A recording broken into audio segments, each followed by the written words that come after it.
So what I'd like to do today is to talk for a little while. I'm not going to be talking about any record, any text. And then maybe if we want to, we can go, I'd like to sort of open it up if there's any questions, because what I'd like to talk about today is what's been going on for me with the whole Rinzai situation. Now, I hope everybody's read the article that I published. Is there anybody that hasn't read the article that I published? Okay, good. So there's a bunch of questions that have come out of that article that I think are really great pointers to some things that I'd really like to talk about. I don't think it's appropriate for me to get into detail about things here, maybe later in the questions. But one of the questions that I thought was really interesting and I think really deserves some discussion that somebody emailed me was about, is this Joshu Sasaki the same person that we chant at the end of the Tuesday night? Kyozan Joshu. Why are we doing that? If this is such a person who's done all this stuff, why do we chant this name? And it's a really good question. And for me, the response to that question goes back a while, because the question was also asked after I had my big break with Rinzai. Why do we continue to chant this line? And in fact, it's totally traditionally incorrect for us to chant Sasaki Roshi's name because he's still alive. But I felt, in my role as abbot, I felt that it was important for us to do so for a number of reasons. One of the problems that is being faced by Rinzai right now in their relationship with Sasaki Roshi is that there is a tendency, and I think in all of us there is a tendency, and I think I talk about this all of the time, there is this tendency to want to fixate people, to fixate situations and circumstances. And so in the case of Joshu Sasaki Roshi, for many people in the organization, there is this tendency to fixate him in the position of a perfectly enlightened Buddha. So much so that there are students of his that in interviews, knowing what his conduct is like, when they are asked about him, they say things like, he has become a precious golden Buddha. And we have to watch out for this, all of us, with everybody that we ever meet, whether we're talking about the Dalai Lama or Mother Teresa, anybody, any human being, me especially, for you guys, to not assume the complete clarity, perfection, or goodness of anybody, any human being. In the Buddhist cosmology, the human being sits in the middle. And I think I say over and over again in talking about we have as our content all things. This is the true power of a human being, is that we have as our capacity the ability to manifest as Mother Teresa's and Dalai Lama's and Nelson Mandela's. But we also have as our capacity, our innate capacity, the ability to manifest as Pol Pot's and Adolf Hitler. All of these things lie within us.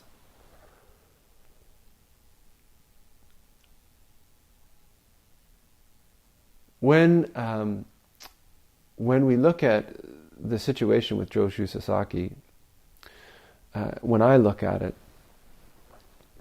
I see that in the beginning, of course, there are many people who want to put him on this pedestal. and say, oh, he's a holy, enlightened person. And although the things that he's doing may look like profoundly unenlightened activities, well, that's only because you're unenlightened. And you can't possibly understand the functioning of such an awakened person. But unfortunately, on the other side, when we start, and it's really only beginning. When we start to get the full perspective of what the past 50 years have been like within the Rinzai organization and what Sasaki Roshi's conduct has been like, we're going to see a very familiar habit of humanity, particularly if we've been sort of caught up in this idealization of the goodness of a person, which is to swing entirely to the other side. And now we make Sasaki Roshi a person who has no good in him, no value, just completely evil. We want to cut him from humanity and burn any kind of relationship or any kind of affiliation or any kind of connection that we have with this horrendous being.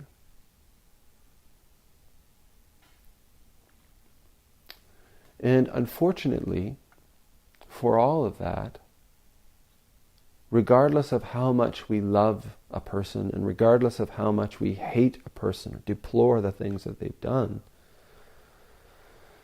this Dharma teaches us that fundamentally we are one. No matter how hard we try, we can't separate. No matter how holy we want to make a person, we are not made of different stuff. We're not separate. This rule, this teaching, this Dharma applies throughout the whole spectrum, to the holiest of holy people and to the most deplorable of terrible beings. We're not separate. And this makes us profoundly uncomfortable. And this profound discomfort, I've found, is a very powerful ground of practice.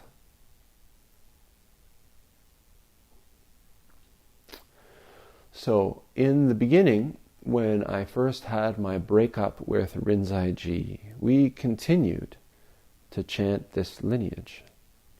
In spite of how I was treated, in spite of the relationship, we continued to chant this lineage. Why? For me, this practice we have, many of you have done, all of you except for Ken, has done this ceremony of Jukai. And we receive this list of teachers that go back to the Buddha. And the Japanese word for that is called kechimyaku, and it means bloodline. And so when we take this, when we receive these sila, when we receive this bloodline, when we receive our name, we're taking part in a tradition which is understood to be becoming a part of the Buddha's family, a particular branch of the Buddha's family. For me, I take this very seriously. And so I find myself in the situation with Sasaki Roshi and all of Rinzai, that in spite of everything that has happened, in spite of the conduct of everybody involved, myself included, it is very similar to me to a family situation where the father of the family has done some very terrible things. And we can talk about how we don't like those things and how we even don't like that person. And yet there's no way that we can scrub away or cut off or avoid this fundamental connection. And it's so blended. For me, all of this difficulty, all of the suffering that has been caused by Joshu Sasaki Roshi and his community, myself included, is inseparably married to all of the benefits that I have experienced through practice. And if any of you have experienced any of the benefits of practice, there is an inseparable, unavoidable connection to this person. And it's painful. It's confusing. And, sometimes, well, no, not sometimes. A lot of the times, I wish that there's a story about a king goose who can take, if you take milk and you mix it half and half with water and shake it up, there's a story of this king goose that can separate it in its beak, separate the milk from the water. And I really wish that I could do that. It would make it so much easier to just be able to say, here's all the good stuff and here's all the bad stuff. And in some ways, I think that is the effort, that is the practice of every child. Whether we're talking about a Dharma family or whether we're talking about our real family, our sort of mortal family. I know that for myself, as I get older and as I raise my own children, I gain a different perspective on how I was raised. My panorama broadens. And I see all of the gripes and complaints that I have about my own father and how I was raised and all the shortcomings of my own upbringing. And I see also, I gain some understanding of how my father was raised. Now, according to stories, I never met my grandfather. He was dead before I was born. But apparently my grandfather was a pretty vicious fellow who liked to drink, and when he was drunk would assault his children, my father included.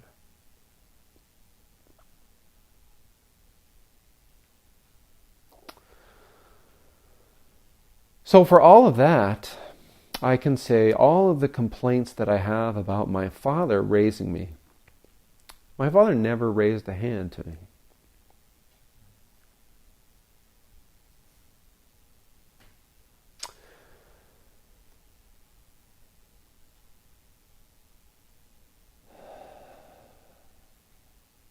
So maybe this is our practice as human beings. We get dealt, we experience the fruits of karma. Our lives manifest as our lives manifest. And one of the real values or benefits, I think, of this practice is to take the experiences that we are having, that we are given, and to put them into the furnace that is our practice, to clarify them. Having used our practice to clarify them, we can transform. We begin to develop the ability to separate out the milk from the water, I guess we could say.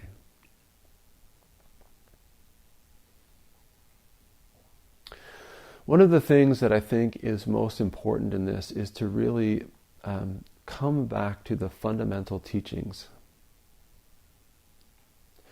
where we rely on three treasures: the Buddha, the Dharma, and the Sangha. And what I'm seeing in this whole circumstance is that it doesn't do to have part of those. Each of those has to be in balance or the whole thing can fall over. It's important to have a teacher. it's important to have this person that you can look to as an example. It's important to have a clear connection with this teaching in your own experience, the Dharma connection. And it's very important to have the support of a Sangha. One of the reasons that I really strongly connected with Genjo Osho was something that he wrote about his own experience in the Edo Shimano situation, which isn't, it's different, but it's so familiar. And what he said was that we have to understand this relationship that we're in. And what I can see happening already with Joshu Sasaki is that there will be a push to make him uniquely and solely responsible for the transgressions that have happened. And this is also a lie and a mistake. Genjo suggested that it was a tremendous failure and a tremendous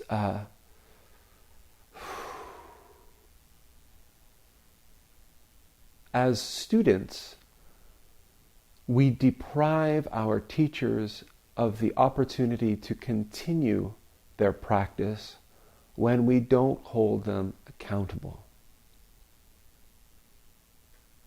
I thought this was just a stellar perspective. When we see something like this happen, we all want to say, oh, look what they did. And we don't want to accept that through our own fear, through our own pursuit of our own desires, we have been too afraid or too ashamed or too, I think fear is the big one, honestly, to confront the things that we see, that we know in our heart. And this is something that hopefully I over and over again emphasize in like the fundamentals course. Every time I talk about the Sila, there's this one section that I'm always highlighting. It says, I vow to not follow deluded teachings and make Buddha my teacher. And I say, this is talking about all of us. Deluded teachings regardless of where they're coming from. And I say explicitly, if they come out of my mouth, you have an obligation to call me. You have an obligation to call me on it, to bring it forward. And this is important.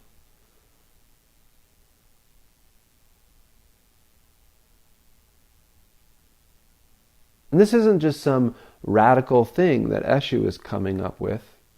This has been the way of Sangha, the value of Sangha. The value of being the abbot of the Victoria Zen Center for me is being surrounded by a powerful, empowered community. It supports me, gives me strength so that I can say the things that I need to say and do the things that I need to do and face the things that I need to face. But it also has this tremendous value of giving me a yank if I'm getting too crazy, if I'm getting too, if I think, oh, I'm a holy Buddha or something like this. It has this tremendous power. As an example of how this takes place, even in the early Sangha, we have the Buddha in the situation, and it's so glaring in this situation that many people start to ask the Buddha about the allowance of women into the community. And the Buddha says, no, we're not going to do that. And even in the Buddha's community, even in the Buddha's Sangha, there were monks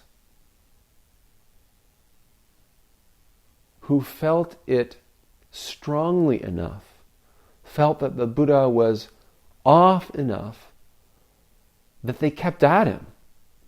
Ananda, his younger cousin, kept bugging him about it. And he kept coming up with different ways of phrasing it in a very compassionate way so that the Buddha could really come around to it.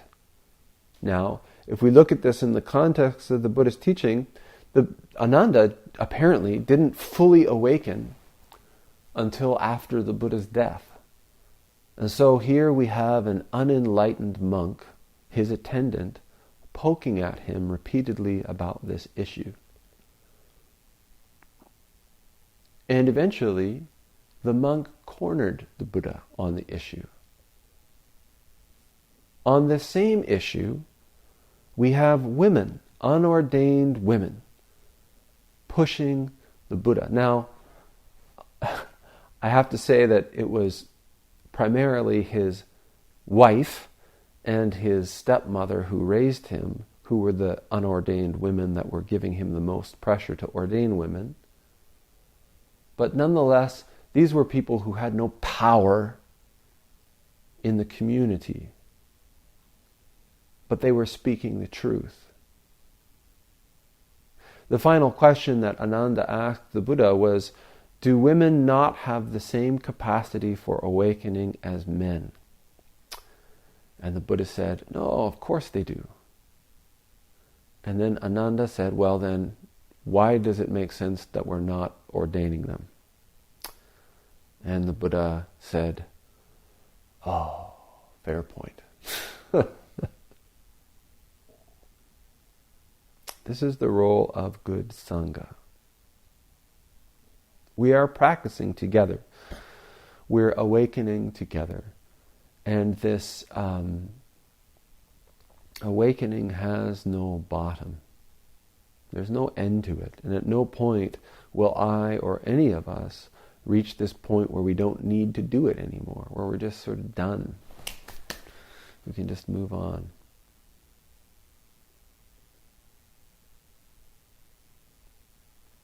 So this is a very difficult circumstance or situation for me. And I think for me, especially today, as we went through the lineage,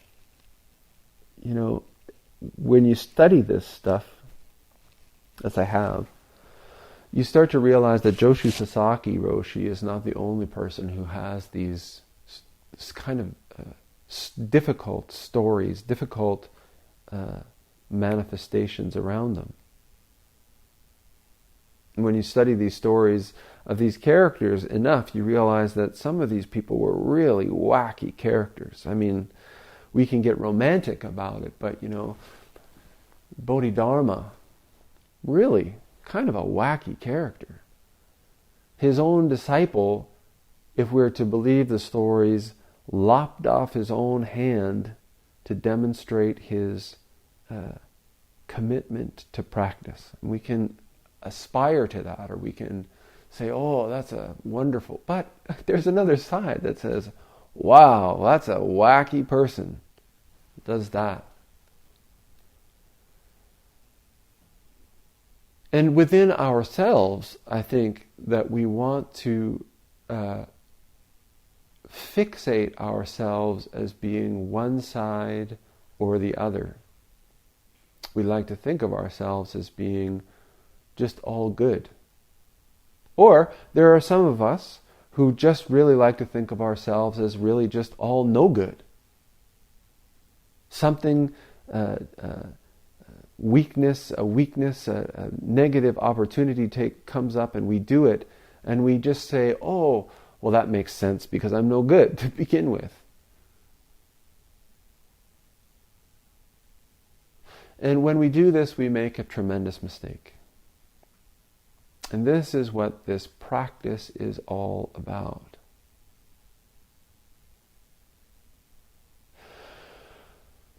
God, there's a lot of things to talk about. One of the things that keeps coming up, and one of the things that I really need to address is in this Joshu Sasaki thing, is I don't hate him. And I have a tremendous amount of gratitude for what I experienced at Mount Baldy and under Joshu Sasaki Roshi's teaching. His capacity to point the way to the experience of dissolution, I still, to this day, have never found the match to.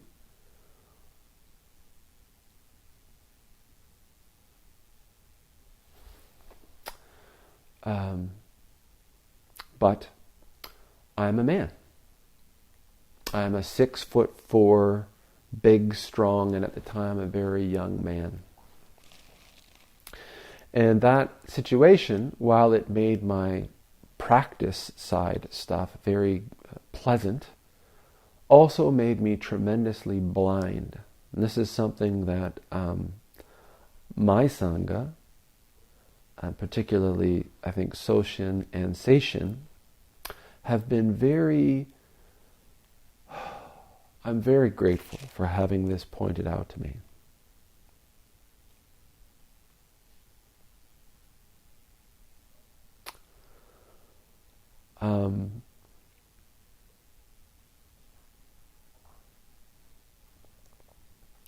And when I talk about sort of my part in this, a big part of it is ignorance. The big part of it is just the arrogance of privilege, of being a big white guy that this stuff never happened to. Now, as I get more information, I see that this conduct, this behavior was going on all around me while I was there, and I didn't see it because it wasn't happening to me. All of you have done sesshin, so you know that when you're in sesshin, you're not particularly concerned about the experience of other people. You're kind of just trying to keep your own shit together.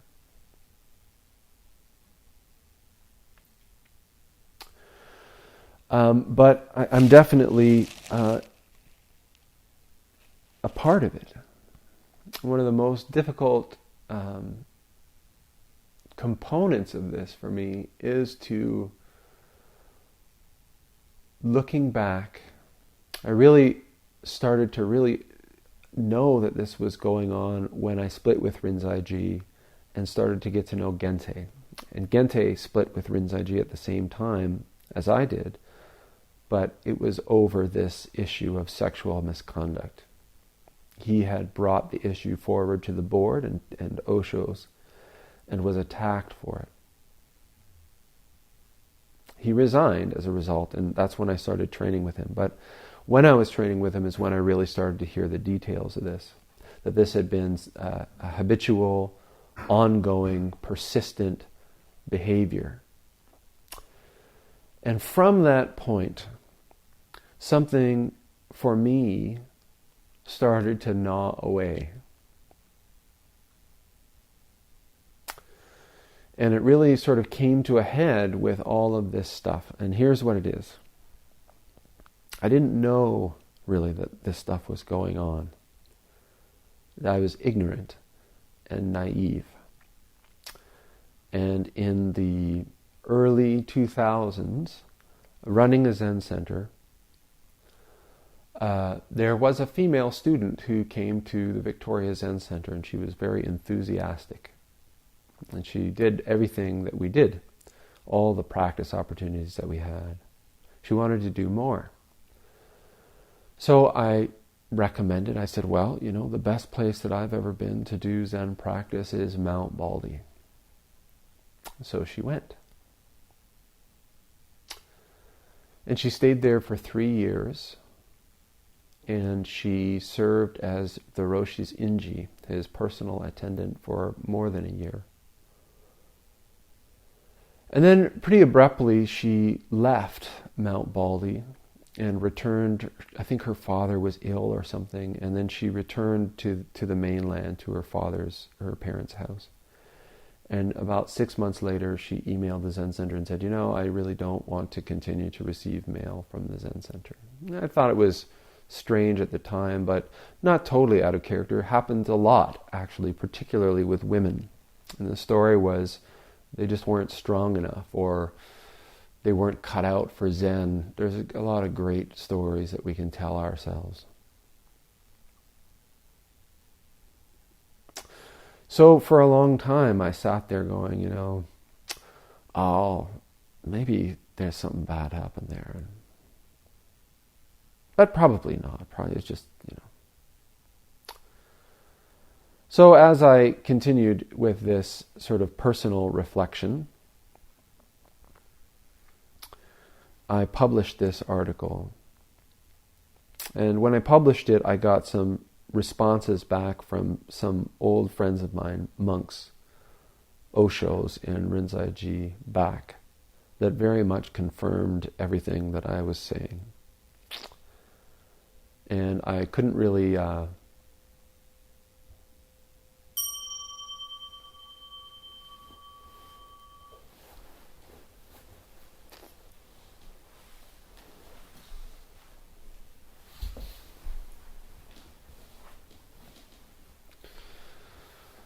So, looking back, the pattern just fit. So shortly after I published that article, I emailed this person, this woman that was sent from Victoria. And I linked her to the article.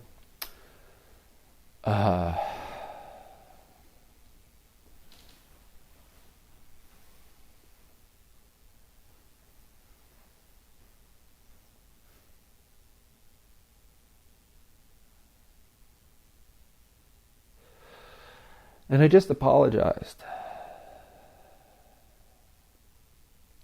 Because having the information that I have now, looking at what went down and how it went down, I could only assume the worst. And that the worst had happened as a result of my recommendation, my ignorance, and naivete.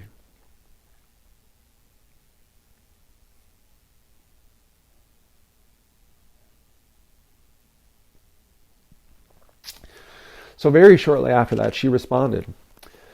And she thanked me. She thanked me for writing the piece. She thanked me for reaching out and contacting her after like several years, and confirmed that, in fact, the worst had happened.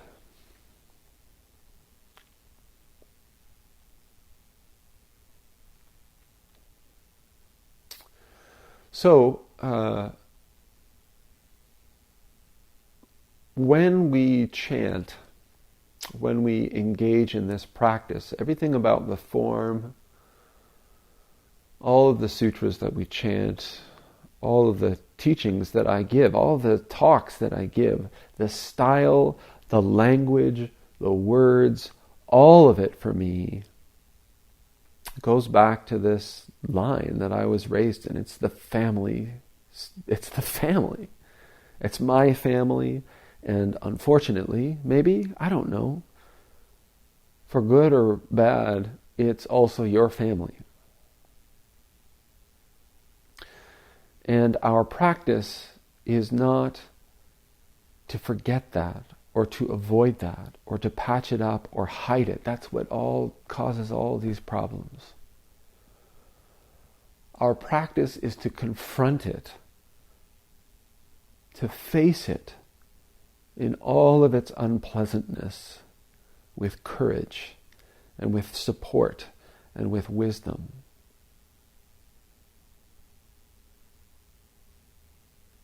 To manifest deeply, to experience this dissolution, this unification, and then to manifest clearly with wisdom, with our own experience.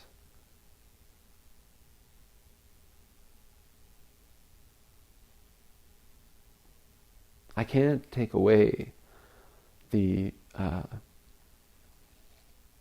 misdeeds of my elders. But I'm going to do everything that I can to ensure that they're not carried forward. I'm going to make lots of mistakes myself. And it's your job to see them and call them and do everything that you can to ensure that they don't get carried forward. And you'll make mistakes of your own, and so on and so on.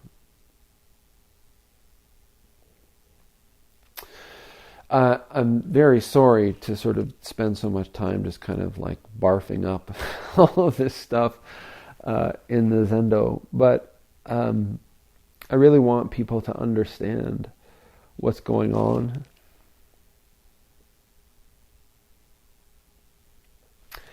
And certainly to really, if there is any temptation to make me into one of these all-good, holy, wisdom, guru people, to just poke as big a hole in that as I can and just let you know I'm a person.